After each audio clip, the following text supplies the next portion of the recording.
गुरु प्यारी साध संगत जी, राधा स्वामी। प्यारी साध संगत जी, आज की यह बाणी स्वामी जी महाराज की बाणी है। आज के इस सत्संग में आपने हमें राधा स्वामी का अर्थ समझाया है और साथ ही साथ शिष्य और गुरु के प्यार के बारे में समझाया है कि शिष्य का जब गुरु से प्यार हो जाता है तो उसका क्या हाल होता है।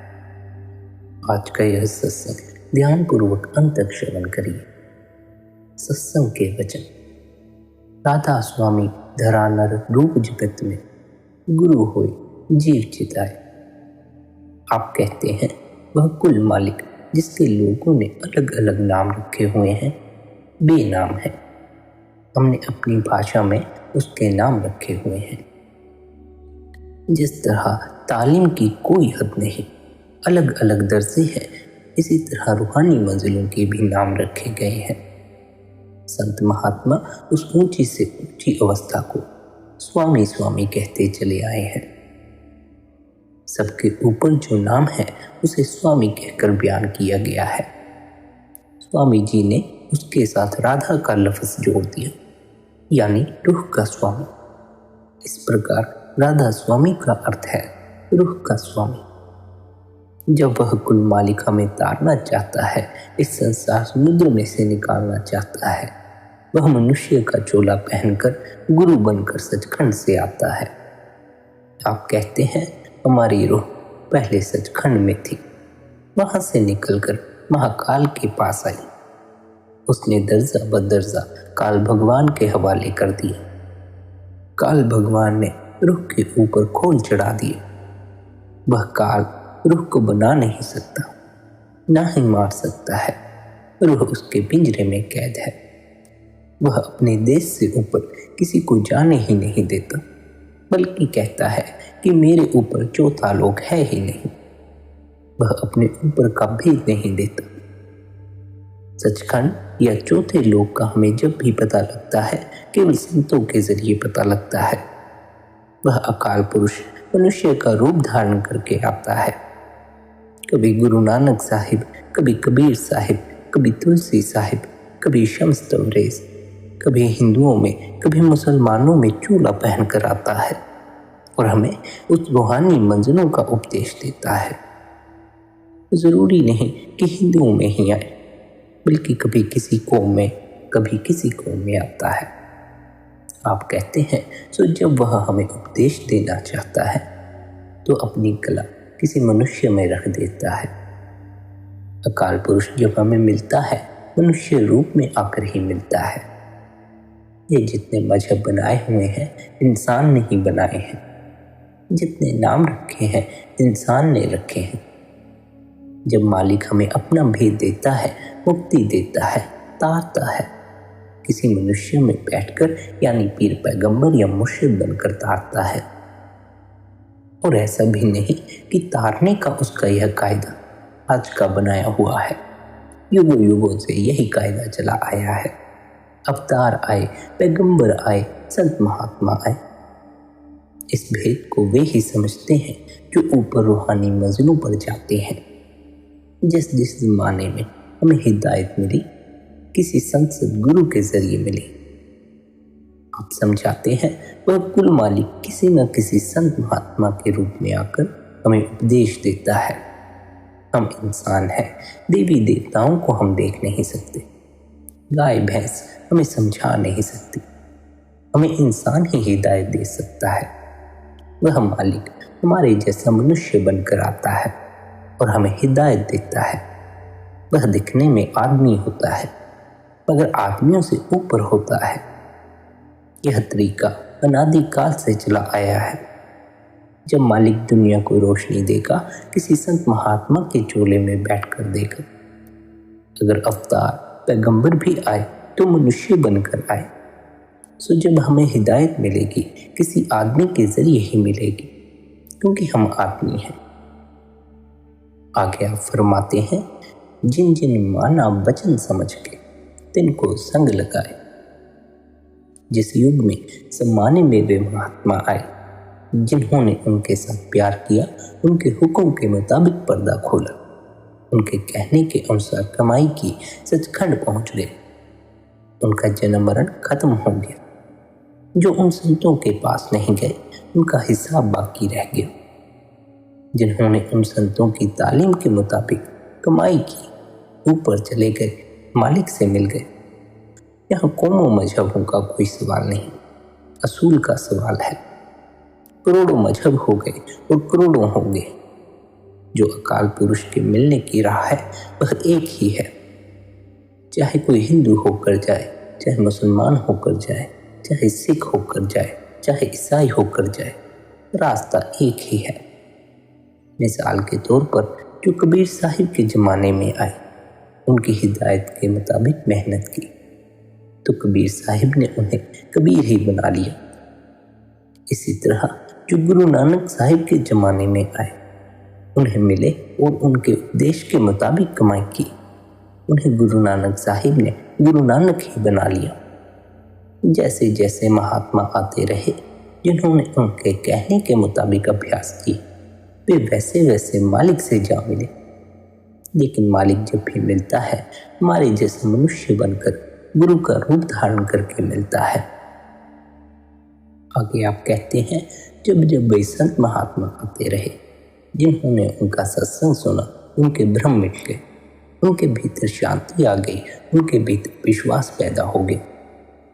इस दुनिया में अगर कोई बड़े से बड़ा तीर्थ है तो वह महात्माओं का सत्संग है। लेकिन कौन से महात्माओं का सत्संग? उन महात्माओं का सत्संग जो रूहानी मंजिलों पर जाते हैं। सत्संग ही एक ऐसा तीर्थ है जहाँ पाप उतरते हैं। उसके अलावा कहीं भी आप अपने पाप नहीं उतार सकते। सत्संग में आकर चोर चोरी छोड़ देते हैं, डाकू डकैती छोड़ देते हैं, कामी काम छोड़ देते हैं, शराबी शराब छोड़ देते हैं। गुरु साहिब कहते हैं कि सत्संग का अर्थ है सत का संग।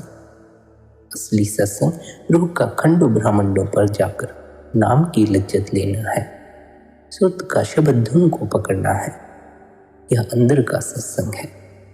दूसरा सत्संग वह है जहाँ मालिक से मिलने का, रूहानी मंजिलों पर सफर करने का भेद बताया जाए और अंदर जाने का शौक पैदा हो। जहाँ एक मजहब दूसरे को गाली देता हो, दूसरे की निंदा करता हो, जहाँ राग तान बाजे बजते हों या राजा महाराजाओं की कथा कहानियां हों, उसका नाम सत्संग नहीं। आप कहते हैं सत्संग वह है जहाँ एक नाम की ही महिमा है, जहाँ लड़ाई झगड़े निंदा है, उसका नाम सत्संग नहीं। जहाँ नाम की महिमा हो, ऐसा सत्संग बड़ा ही दुर्लभ है। ऐसा सत्संग सुनने को भी कम मिलता है। सत्संग तो अक्सर मिलते हैं, मगर मजहबों के रंग में रंगे हुए हैं। जो संतों का सत्संग है वह कुल दुनिया के मजहबों का साझा ही सत्संग है। उसमें मजहबों का पैर और पक्षपात नहीं। वह परमात्मा से मिलने का अटल कानून है। वह असली सत्संग है। संतों की तालीम किसी खास कौम या मजहब के लिए नहीं, बल्कि सारी दुनिया के लिए एक ही है। जो राह वे बताते हैं, जो उपदेश वे देते हैं, वह कुल आलम के लिए है।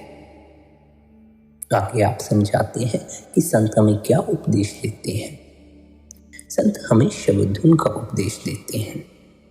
वह शब्द धुन जो हर एक इंसान के अंदर है, वही संतों का असली उपदेश है। सुर उसके साथ जोड़ दो, संत हमें बार बार यही कहते हैं। उसमें सारा जहान आ गया, चाहे किसी कौम किसी मजहब का हो, स्त्री हो या पुरुष, वह नाम सबके अंदर है।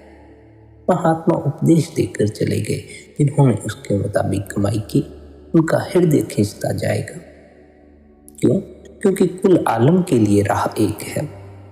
जो सार रस है आदमी के अंदर है, करोड़ों खंड ब्राह्मण आदमी के अंदर है, करोड़ों रिद्धियां सिद्धियां आदमी के अंदर है। ज्यों ज्यों उन्होंने महात्माओं का संग किया, नाम लेकर उसकी कमाई की, अंदर अमृत का रस लिया, उन्हें शांति आ गई। अगर कोई हमेशा के लिए शांति है तो वह भी आदमी के अंदर है। अगर बाहर इसे दुनिया का राज भी दे दे तो भी शांति नहीं आती। जितनी दुनिया की भक्ति ज्यादा, उतनी शांति दूर है। कहते हैं कि जिन्होंने कमाई करके अंदर पर्दा खोल लिया, नाम की लज्जत ले ली, उनका जन्म मरण खत्म हो गया।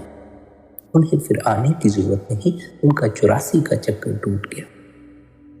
आगे आप कहते हैं, जब संत महात्माओं का सत्संग सुनकर शिष्य का हृदय निर्मल हो गया, तो उसका संतों के साथ प्यार हो गया। गुरु के साथ शिष्यों का प्यार ऐसा हुआ जिस तरह चकोर चंद्रमा के साथ करता है। पूर्णमासी के दिन जब चंद्रमा निकलता है, चकोर उसकी तरफ टकटकी लगाकर देखना शुरू कर देता है। ज्यों-ज्यों चंद्रमा पश्चिम को जाता है, त्यों-त्यों चकोर उसकी तरफ देखता जाता है। वह अपनी दृष्टि को साथ साथ लिए जाता है। गर्दन दुख जाती है, मगर वह उसे नहीं मोड़ता, यानी वह इतना भरोसा नहीं करता कि पलटकर उसकी तरफ देखे। डरता है कहीं छिप ना जाए। उसकी चोंच पूंछ के साथ जा लगती है। इसी तरह गुरु और शिष्य का प्यार होना चाहिए। जिस जिस जमाने में गुरु महात्मा आते रहे, शिष्य उनके साथ इस किस्म का प्रेम प्यार करते रहे। गुरु को हमारी प्यार की जरूरत नहीं, हमें उसके प्यार की जरूरत है। आगे आप एक मिसाल देते हैं। आप कहते हैं, गुरु शीशे के समान है, शीशे की तरह साफ है। जब हम उसे देखते हैं तो हमारे चेहरे की किरणें उससे टकराकर हमारा चेहरा दिखाती हैं। अगर हम चुप होकर देखते हैं तो हमारा चेहरा चुप है। अगर हंसकर देखते हैं तो हमारा चेहरा हंसता नजर आता है। अगर बोलते हैं तो वह भी बोलता नजर आता है। इसी तरह हम जितना ज़्यादा गुरु से प्यार करेंगे, हमारे हृदय की किरणें उनके साथ टकराकर हमारे हृदय को उतना ही ज़्यादा निर्मल कर देंगी। अगर हम गुरु के पास प्यार और विश्वास लेकर जाते हैं तो हमारा हृदय गदगद हो जाएगा। अगर हम अभाव लेकर जाएंगे तो हमारा हृदय गंदा रहेगा। जिस तरह शीशे को हमारे देखने का कोई सुख दुख नहीं, इसी तरह गुरु को भी कोई सुख दुख नहीं। यह हमारा ही ख्याल है। अगर हम गुरु के साथ प्यार करेंगे, हमारा जन्म मरण खत्म हो जाएगा। अगर प्यार नहीं करेंगे तो हमारा ही नुकसान है। आप कहते हैं, जब शिष्य का चकोर की तरह गुरु के साथ प्यार हो गया तो वह एक घड़ी भी गुरु से जुदाई कबूल नहीं कर सकते। अब स्वाभाविक ही यह सवाल पैदा होता है कि शिष्य तो हर वक्त गुरु के साथ रह नहीं सकता, फिर जुदाई तो हो ही जाएगी। नहीं, उन्होंने कमाई करके गुरु को अपने अंदर प्रत्यक्ष कर लिया, यानी अपने भीतर प्रकट कर लिया। इतना प्रेम प्यार किया कि गुरु हर वक्त उनके साथ साथ फिरने लग गया। इसलिए यह दुनिया उन्हें पसंद नहीं। चाहे उन्होंने इस दुनिया के नज़ारे भी देखे हैं, मगर अब इनकी कोई कदर नहीं। अब बेटे बेटियां दुनिया के और दूसरे सामान अच्छे नहीं लगते। अंदर जाकर फिर बाहर का ख्याल ही नहीं आता। आप कहते हैं, जिन्होंने गुरु को भीतर प्रत्यक्ष कर लिया, गुरु उनके साथ साथ चलता फिरता है, खतरनाक जगहों पर शिष्य की संभाल करता है। सद्गुरु प्रेमी शिष्यों के हर वक्त साथ है। बगैर प्रेम प्यार के गुरु सामने नहीं होता, प्रत्यक्ष नहीं होता। इसलिए यदि किसी के भीतर गुरु प्रत्यक्ष ना हो रहा हो तो उसे समझ लेना चाहिए कि उसके भीतर प्रेम प्यार की कमी है। अभी गुरु के साथ सच्चा प्रेम प्यार पैदा नहीं हुआ। सच्चा हृदय, सच्चा प्रेम हो तो गुरु हर वक्त सामने है, शिष्य के साथ बातें करता है, उसके हर एक सवाल का जवाब देता है। यही गुरु भक्ति है। जब तक गुरु भक्ति मुकम्मल नहीं, नाम भक्ति नहीं आती, तब तक मन भी नहीं ठहरता। लेकिन इसके पीछे कसर क्या है? कसर केवल गुरु भक्ति और प्रेम की है। इसलिए उन्हें अंदर गुरु का दर्शन नहीं होता। जिस किसी को भी भीतर गुरु के दर्शन करने हो, उसे चाहिए कि अपने भीतर गुरु भक्ति और प्रेम को पैदा करें। यदि एक बार भीतर गुरु प्रत्यक्ष हो जाए, फिर यदि शिष्य समुद्र पार है, सद्गुरु यहाँ है, तो भी जुदाई नहीं होती। लेकिन यह केवल अंदर का हाल है। बाहर से हो सकता है गुरु शिष्य के पास मौजूद ना हो, लेकिन भीतर हर पल शिष्य के पास मौजूद है। जब सद्गुरु शिष्य का एकदम प्रेम प्यार देखता है तो उसे नाम का भेद दे देता है, सब कुछ बता देता है। किस रास्ते से भीतर जाना है यह भी बता देता है। सहस्त्रदल कमल कहाँ है यह भी बता देता है। यह पार ब्रह्म है यह भी बता देता है। यह सचखंड है यह भी बता देता है। यानी कि शिष्य को अपने सच्चे घर सचखंड में पहुंचा देता है। आगे आप कहते हैं, जब सद्गुरु नाम देता है तो क्या कहता है? तब सद्गुरु कहता है, पहले सिमरन कर। जब शिष्य ने अंदर तवज्जो देकर सिमरन किया तो एकाग्रता हो गई, मुर्दा बन गया। अब यह सारा जहान बेगाना हो गया। दुनिया है नहीं, इंद्रियां सो गई। इंद्रियों के भोग भी जाते रहे। तन सो गया, सारा शरीर सो गया।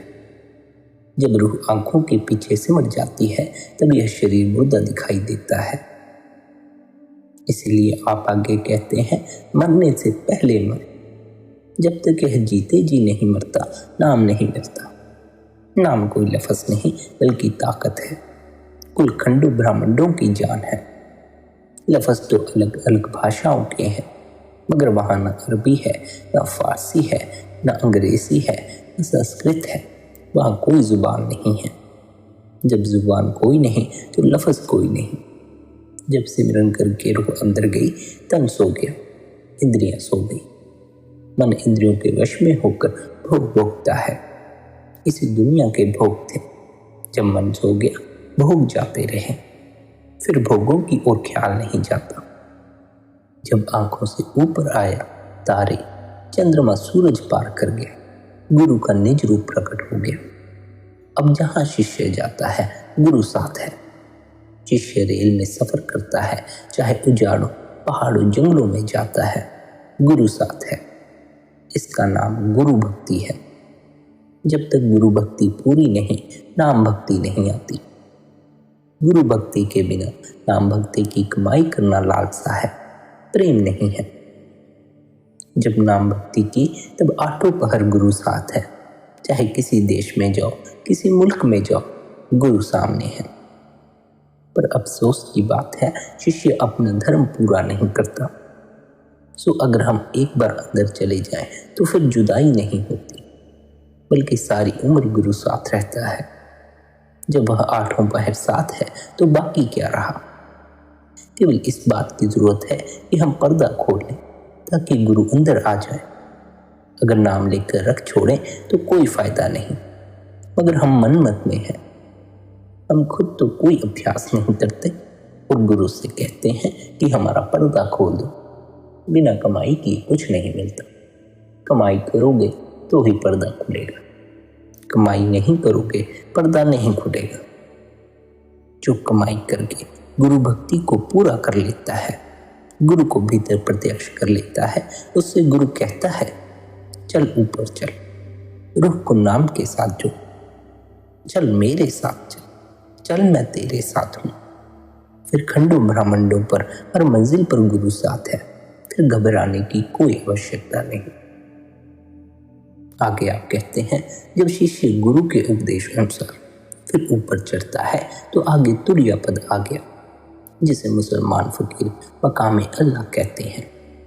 गुरु नानक साहिब, तुलसी साहिब, कबीर साहिब और अन्य मुसलमान फकीरों की तालीम यहीं से शुरू होती है और सचखंड में जाकर मुकम्मल होती है। जब सुरत ने धुन को पकड़ा, शब्द के साथ जुड़ी, शब्द में कशिश है, शब्द में प्यार है, हर एक के अंदर अमृत बरसता है। यह जीव बाहर ही बाहर फिरता है, वह अमृत काम क्रोध पी जाते हैं।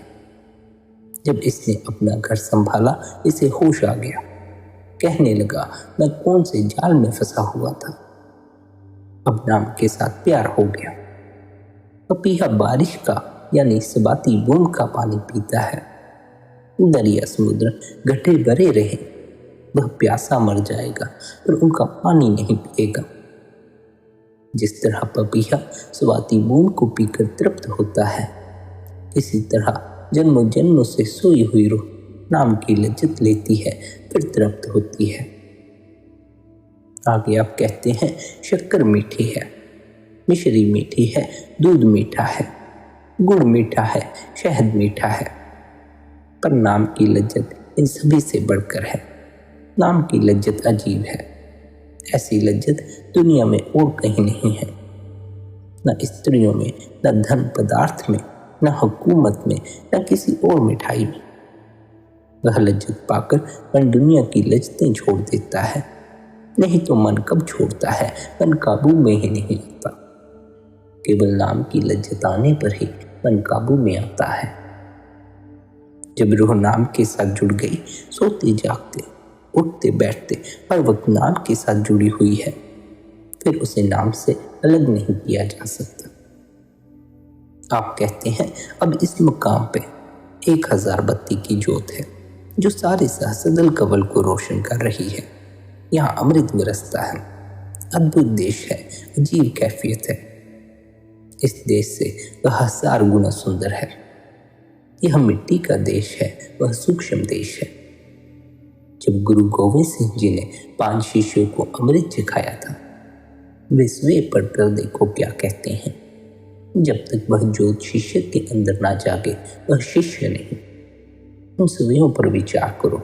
गुरु साहिब क्या उपदेश देते हैं? गुरु साहिब उपदेश देते हैं, ऊपर चढ़ो और ज्योत को जगाओ। आगे स्वामी जी महाराज कहते हैं, शब्द पाए गुरु शब्द समान, सुन शब्द सत शब्द मिलाए। सहस्त्रदल कवल को पार करके रूह ऊपर का ध्यान करती है। ऊपर से ओम की धुन आ रही है, उसमें कशिश है, उसमें प्रेम और प्यार है। जिस तरह अजगर अपने शिकार को खींचता है, शेर शिकार पर हमला करता है, इसी तरह ओम की धुन ऊपर को खींचती है। रूह ब्रह्म के देश को पार करके सुन देश के शब्द में आ गई। सुन देश को पार करके सचखंड में आ गई। यही सब संतों की राह है, यही सबका उपदेश है। जिस दिन से दुनिया बनी है, यही रास्ता चला आ रहा है। गुरु नानक साहिब जपजी साहिब में क्या कहते हैं? आज सच जुगाद सच, पहले सच था, जब युग बने तब भी सच था। है भी सच, नानक हुसी भी सच, अब भी सच है और आगे भी सच ही रहेगा। यह रास्ता युगों युगों से चला आ रहा है। गुरु नानक साहिब नया नहीं लाए, कबीर साहिब नया नहीं लाए, स्वामी जी नया नहीं लाए। इसलिए सभी संत महात्मा हमें भी उसी राह से चलने का होका देते हैं, क्योंकि केवल एक ही रास्ता है जो मालिक की दूरदर्शा तक जाता है। कलयुग में कोई नया रास्ता नहीं है। सतयुग, त्रेता और द्वापर में भी यही था। युगों युगों से यही रास्ता चला आ रहा है, यानी युगों युगों से संत आए और आते रहेंगे। संतों का रास्ता बंद नहीं होता। आगे आप कहते हैं, जब रूह सचखंड पहुंच जाती है तो रूह शुक्राना करती है। देह रूप गुरु का इतना धर्म है कि रूह को सतनाम की गोद में पहुंचा दे। आगे सतनाम अपनी ताकत देकर नामी में भेजता है। जितने महात्मा होते आए उनका यही धर्म रहा। जब तक संदेह में बैठे हैं, वे नहीं कहते कि मैं गुरु हूं।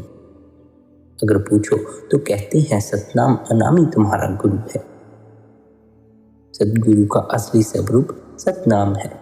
देह रूप तो 50 या 60 साल के लिए है। जब देह रूप में आते हैं, जिन जिन को हुक्म होता है, नाम देकर अपने असली स्वरूप में, जिसमें हमेशा रहते हैं, चले जाते हैं। फिर रूह स्वामी धाम में आ गई। करता समुद्र में मिलकर समुद्र हो गया। वहाँ न जन्म है, न मरण है, न आना है, न जाना है। सुख ही सुख है। नमक की डली समुद्र की थाह लेने के लिए गई। आप ही वहां गलकर पानी में मिल गए। अब पलट कर आकर कौन बताए? यह आत्मा परमात्मा में मिलकर परमात्मा बन गई। फिर किसे मरना है, किसे जन्म लेना है, किसे आना है और किसे जाना है। अब वहां न एक है न दो, बल्कि वहां एक दो कहने की गुंजाइश ही नहीं रहती। लेकिन रूह इतनी आसानी से सचखंड नहीं पहुंच जाती। आप कहते हैं नाम की लज्जत लिए बगैर रूह कभी सचखंड नहीं पहुंच सकती, क्योंकि केवल नाम ही हमें मालिक से जोड़ता है। यदि हम नाम से ही विमुख हैं तो फिर मालिक से जुड़ने का कोई रास्ता नहीं। बाहर हजारों रास्ते खोजते रहो, वह मालिक कभी नहीं मिलेगा। जिस किसी को भी मालिक से मिलना हो वह अपने भीतर उतरना शुरू करे। पर सत्य यह है कि कोई भी मालिक से मिलना नहीं चाहता। बड़े ही कम सौभाग्यशाली जीव हैं जो मालिक से मिलना चाहते हैं, जिनके भीतर मालिक से मिलने की तड़प है। इसलिए वे संतों के उपदेश पर चलते हैं। जब संत कहते हैं अपने भीतर उतरो, तो वे भीतर उतरने का प्रयास भी करते हैं। लेकिन जो केवल दिखावे की भक्ति करते हैं, उन्हें संत चाहे कितना ही उपदेश देते रहे, वे अपने भीतर उतरने तक का प्रयास नहीं करते। उतरना तो दूर की बात है, वे प्रयास करना ही जरूरी नहीं समझते। वे समझते हैं कि ऐसा करने से कुछ भी नहीं होगा। लेकिन संत महात्मा हमें जो उपदेश देते हैं वे हमारी भलाई के लिए देते हैं। भले ही आज हमें अपने भीतर कुछ भी महसूस ना होता हो, लेकिन यदि हम निरंतर अभ्यास करते गए तो धीरे धीरे हमें अपने भीतर उस आनंद की अनुभूति होनी शुरू हो जाती है। हमें अपने भीतर एकाग्रता अनुभव होनी शुरू हो जाती है। हमें अपने भीतर शब्द की ध्वनि सुनाई देने लगती है। आप कहते हैं जब तक हमें शब्द की ध्वनि ना सुनाई दे तब तक हम गुरु पर पूर्ण विश्वास नहीं कर पाते, क्योंकि तब तक हम मन के दायरे में ही जीते हैं और मन अशांति से भरा है, हम भी अशांत हो जाते हैं। जब हमें भीतर नाम की धुन सुनाई देने लगती है तो मन उस धुन में लीन हो जाता है। मन भी उस मस्ती में डोलने लगता है। फिर मन अशांत नहीं रह जाता, फिर मन शांत हो जाता है। ऐसी शांति का अनुभव आपको किसी घने जंगल में बैठकर भी नहीं होगा, जैसी शांति उस नाम से जुड़ जाने पर हासिल होती है। उस शांति में न हमें पीड़ा का कोई एहसास होता है, न दुख का कोई एहसास होता है। उस शांति में ही हमें पहली बार मालिक की झलक दिखाई पड़ती है। लेकिन वह शांति बिना नाम से जुड़े हासिल नहीं होती। इसलिए आप बार बार उपदेश देते हैं कि संतों के पास जाओ, संतों की सेवा करो, संतों की भक्ति करो, संतों से प्रेम प्यार करो। लेकिन इस बात का ख्याल रखना कि संतों की सेवा अपनी इच्छाओं की पूर्ति के लिए मत करना। इस बात का भी ख्याल रखना कि संतों के साथ झूठा प्रेम प्यार मत करो। सच्चा हृदय लेकर जाओगे तो मालिक अवश्य मिलेगा। नाम की धुन अवश्य सुनाई देने लगे। मैला हृदय लेकर जाओगे तो कुछ भी नहीं बनेगा। रूह के स्वामी से मिलाप करना है तो रूह को स्वामी के नाम से जोड़ना होगा। स्वामी की दूर दरगाह से आ रही उस मीठी धुन से जोड़ना होगा, जो रूह को अपने आप ही ऊपर की ओर खींच लेती है। आपका सारा प्रयास सुर्त को शब्द से जोड़ने का है। एक बार यदि सुर्त शब्द से जुड़ जाए फिर आपको कोई प्रयास करने की आवश्यकता नहीं। फिर शब्द अपने आप ही सुर्त को ऊपर की ओर खींचता चला जाता है। आपको खबर हो या ना हो, शब्द आपके मन को निरंतर ही निर्मल करता चला जाता है। शब्द आपको एक आनंद से भर देता है, शांति से भर देता है। शब्द से जुड़ जाने के बाद आपको कुछ भी नहीं करना, आपको बस समर्पण करना है। अपने आप को गुरु को समर्पण कर देना है, शब्द को समर्पण कर देना है। शब्द अपने आप ही आपकी सुर्त को सचखंड तक ले जाएगा। इसलिए प्यारी साध संगत जी, आप सभी से विनती की जाती है कि भजन सिमरन अवश्य किया करें, क्योंकि भजन सिमरन ही आपकी सुर्त को शब्द से जोड़ेगा। खामखा अपने आप को दुखों में मत धकेलिए। संत महात्माओं ने के लिए एक आनंद से भरा रास्ता भी रखा है। उनके उपदेश पर चलिए, अपनी सुर्त को शब्द से जोड़िए। संत महात्माओं के उपदेश का पालन करिए। तो जैसा जैसा आपको ध्यान की विधि बताएं, ऐसी विधि आप करें। ताकि आप अपने भीतर उतरना शुरू हो सकें। आपका ध्यान तीसरे नेत्र पर एकाग्र होना शुरू हो सके और आपकी सोच शब्द से जुड़ सके।